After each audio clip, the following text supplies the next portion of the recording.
I think no matter what age, it's really important to dream and to try to live it. When I heard the theme this year for Living the Dream, I loved it because when I sign autographs, I've got different ones, but depending upon what I'm just feeling for that moment. But one of the things I talk about is dream big and go for it. And the other one I talk about is health and happiness. So it really fits with USANA, which I thought was pretty funny. It totally fits. I mean, sometimes I'll write health and happiness and go for it, or whatever, but I usually have either health and happiness, go for it, or dream big. So for me, it fit perfectly when I heard Living the Dream. And to me, in connection to USANA, I think of healthy living, and I think of a whole person being integrated, about mind, body, and spirit, or mind, body, and soul, whatever you choose how to look at it. For me personally, I just think I think of all of us, you know, the total person. So it's not just the physical side, thinking people are just healthy physically. It's really emotionally, mentally, physically, and spiritually. And those kind of four things. In fact, when I coach, and when I have coached in the past, I'm not at the moment, I have always, if the player will do it, if they'll journal. And those are the four things I'll ask them to measure daily, in the morning and in the evening. So I ask them 1 to 10 to measure how do they feel physically, emotionally, mentally, and to some of the players spiritually. That's a very private thing, so that's up to them if they want to include it. And then if they want, they don't have to share it with me at all, but it's something as a coach, I try to encourage them. They could do for themselves. And some players used to embrace it, and they found it really helped them, and also found out about their patterns, looking back, of how they were feeling, how they were doing. It's not just the physical aspect. Everybody looks at sports and they just think physically. It's so much more emotional and mental. That separates the great ones, by the way, is the emotional and mental. Great physical athletes are a dime a dozen. People, I don't know if people realize to what extent, though.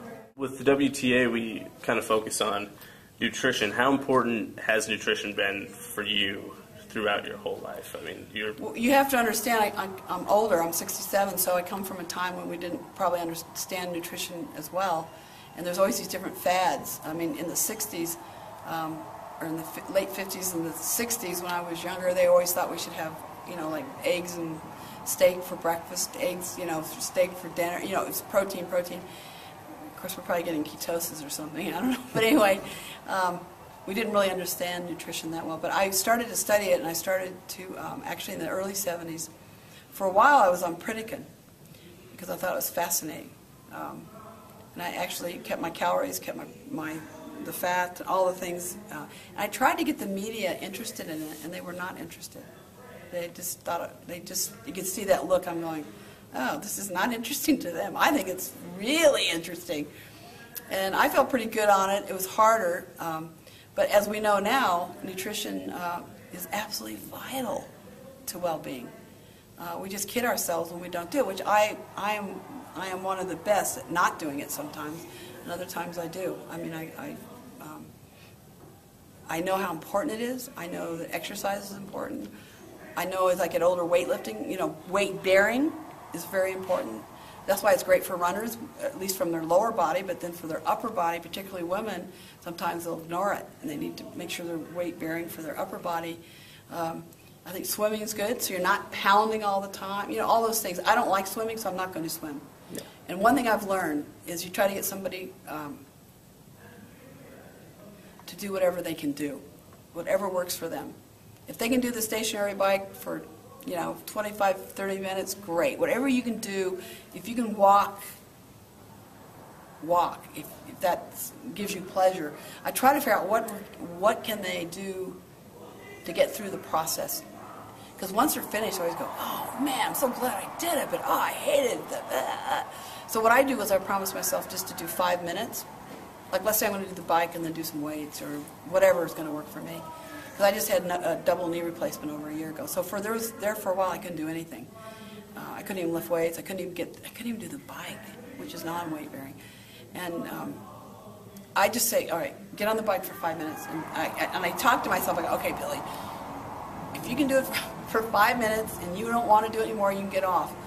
I've only gotten off once when I realized I was sick. I was ill. I was sick. Every other time, I've made my at least 25, 30 minutes of aerobics and got my pulse rate up, and I can always keep track of it and all of it. So I think you've got to go in very small increments, and what people don't realize is a little is a lot better. A little is a lot better than nothing. Because a lot of us will say, well, gosh, if I can't put an hour in, I'm not going to do it. Go do 10 minutes here, and they're talking about a cumulative effect now. With, like, if you can get, like I'm part of this Let's Move campaign because I'm on the President's Council. It's amazing how, they're doing this Let's Move, and what they're asking, they have these PALA awards. So it's important that, like, they're saying if you're a senior, which I'm not sure where the demarcation is, but like if you can do it half an hour, 5 days a week of aerobic, it can be cumulative even. Or if you're younger, if you can do 5 days of an hour, but just anything to get you going. Children definitely need an hour of exercise a day, without any question. And I know as a child, my brother and I we love the ball. So we were always running, catching, running. That's easy for us when we're young, so I know we got that in. But nowadays, with the digital generation, everybody wants to sit at their computer. Yeah. They always got their head down. I always tell people to make sure the top of their head looks good now. I'm serious, because it's like we all go around like this. You're in an elevator, and I see everybody's top of their head. I don't see their face anymore. So, but that's why people need each other more now than ever, because we're always connected to looking at something, the stimuli coming back to us. But it's very social too. So social media, it's exactly what it is. Yeah, I mean, we have the kids love it with tweeting and Facebook and all that. I mean, they are connecting, but it's not very intimate. You've been a part of some huge things. I mean, WTA, every big strides in women's athletics, women's women's empowerment over time. Mm-hmm. What does that mean to you? I think it's vital, and I think it's important, and I really admire these women who are accepting the responsibility of it. You see, the world, the greatest natural resource we have are people. So if you ignore men or ignore women, you're ignoring approximately half of the world. And there's nothing like the brain trust globally that we have. So it's very important to include both genders. In fact, they're proving that countries that are not going to keep up are going to be the ones that don't use both genders. Where there's the greatest degree of poverty, it's women. And that's why microfinancing is so important. So when I see women at USANA basically accept responsibility, and also they're going to learn about themselves. It's going to empower them. It's going to be totally empowering. It's empowerment to the nth degree. And what people don't understand, when a woman does something, they always think we do it for women. If a guy does something, he does it for both genders. And that is one of my irritations at the moment that I would like to change before I'm out of here. Is that I want people to start thinking that when a woman does something, it's the same as when a man does something, that it's just for both genders. Because when a woman does something, it's usually for her family, and that means boys and girls usually, or just girls or just boys, but a lot of times they're the mother. So that's why in microfinancing, when you help microfinancing and you help mothers, you're helping both boys and girls. And since I've been 12 years old, that has been my goal. That was my epiphany at 12, was to help to have equal rights and opportunities for boys and girls, men and women. Now, I got pushed into the women's side because sometimes we were rejected by the men, which is not a fun thing, because I thought we should always be together. And secondly, we're just underserved. So that's why the gravitational pull was towards women so much. And people don't really understand it. Actually, I'll be talking about it in my speech today, about when we started the WTA, when we started women's professional tennis, and how that came about, and why. And basically, the men rejected us is the reason we ended up doing our own thing. Did I like it? Was it my first choice? Absolutely not. But I do talk about champions at Just, and I'm talking about champions in life, all of us, not just, and everyone at USANA is a champion.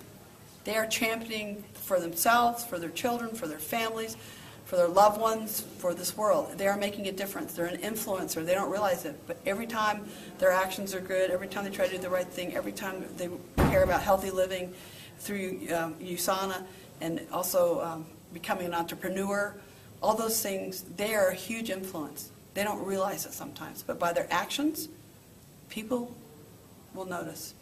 And it's one by one.